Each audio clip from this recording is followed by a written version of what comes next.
Hello, everybody, and welcome to the Tip of the Ice-Burgh podcast, your home for Pittsburgh Penguins news and analysis. And speaking of news, the Penguins provided us with some just at the bottom of the hour here. The Pens are reassigning top prospect, 20-year-old forward Rutger McGroarty to the AHL level. He will report to the Wilkes-Barre Scranton Penguins, who continue to get their season underway down in the minors. Now, this move is one that you kind of had to see coming, especially when Rutger McGroarty was a healthy scratch on Monday. And I don't think this is through any fault of his own. Rutger McGroarty earned his roster spot out of training camp whenever he was in that lineup on Wednesday last week. And then, of course, Thursday and Saturday as well. He earned the right to be there. And that's the way the Penguins wanted it to be. I mean, they made it known from the jump. Anything that he has given this season is not because, well, they want younger guys. Well, because he wanted that in Winnipeg, and ultimately they weren't willing to give it to him, hence the reason he wanted to trade. The Penguins made it known that he was going to earn every opportunity that he got in Pittsburgh, and that's what he went out there and did over the past month. I mean, he built a good base with a solid performance at the Prospects Challenge in Buffalo back a couple of months ago. I guess it would just be about a month ago at this point. And then he continued to get better and better week over week throughout the preseason until he eventually earned that roster spot out of camp. Now, was he aided by the fact that Brian Rust started the season on IR, that Blake Lizotte started the season on IR, and there were two more roster spots than there would have been had those two players been healthy? Sure, he did.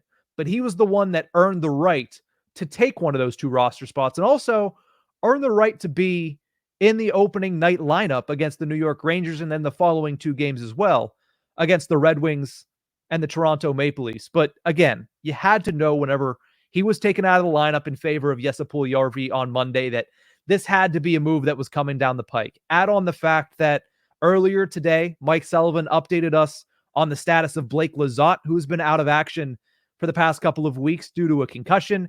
He's back on the ice. He took a major step forward this morning. You know that he is kind of probably on trajectory to come back here in the next week or so, which means this move would have happened in the next week or so anyway. But the Penguins, with McGroarty, can't afford to let him practice, take morning skates, and sit up in the press box on game day. You can't develop him that way. So this is the smartest move for them. This is a move that you knew they were going to make because he, like I mentioned earlier, is the only forward right now on the Penguins roster that's waivers exempt. They didn't have to throw him on waivers. They can just send him down. There's no threat of losing him for nothing, a la what they happened to have happen to them. That was a weird phrase there, but what had happened to them with John Ludwig just prior to the season. So not a surprise. Is it unfortunate? Yes. But when I look at the Penguins' bottom six right now, there's not really any soft spots that you can say, well, you can make the argument that maybe you give McGroarty another opportunity over a Drew O'Connor. No, O'Connor's not off to the best start this season, but he's still a guy that you're going to put in over Rutger McGroarty pretty much every day if you're Mike Sullivan at this stage of the season. Are you going to take Jesse Puljujärvi back out of the lineup? Probably not, because he was one of the best Penguins on the ice when he got back into the lineup against Montreal. And honestly, he's been one of the best Penguins on the ice every time he stepped foot on the ice since the preseason began.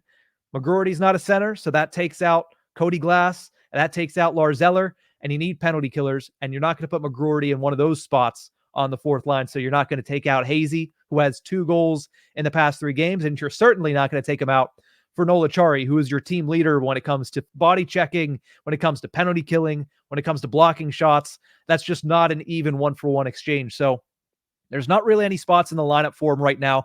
You need to make sure that he gets games under his belt, professional hockey games under his belt this season. He needs to be constantly playing. He's going to get that opportunity night in and night out down at the American Hockey League level. And then whenever there's an opportunity, or if somebody falters, don't be surprised if McGroarty is 1 or 2 on their list of call-ups immediately upon that happening. So McGroarty gets sent down to the AHL, a move that some people are not going to like. A lot of people want to see McGroarty. I didn't think he performed poorly in his 3 games, but I also don't think that he made it undoubted that he was supposed to be one of the players in the lineup. 3 games played, didn't score any points in the regular season, even though he lit the lamp and was on the score sheet a lot in the preseason. He was averaging just over 11 minutes of ice time. He'll get a bump in that number back at the AHL level as well, and he was a -1. You know what I think about plus minus. I don't take that into account very much, but I thought he was okay. I didn't think he was phenomenal. I thought he was exactly what you expect a 20-year-old to look like in his first handful of games whenever he's given a role as a third line winger. So I think he's done everything the Penguins want him to do. And now what the Penguins want him to do is go down there and be one of the best wingers that Wilkes-Barre has to offer. And when there's another opportunity, expect him to be one of the first guys they end up calling. But that's going to do it for this breaking news edition of the Tip of the Ice-Burgh. Penguins assigning Rutger McGroarty back to the American Hockey League. If I had to venture a guess, I would imagine you see him back at the NHL level sooner rather than later. But that's going to do it for this one. We'll see you guys next time.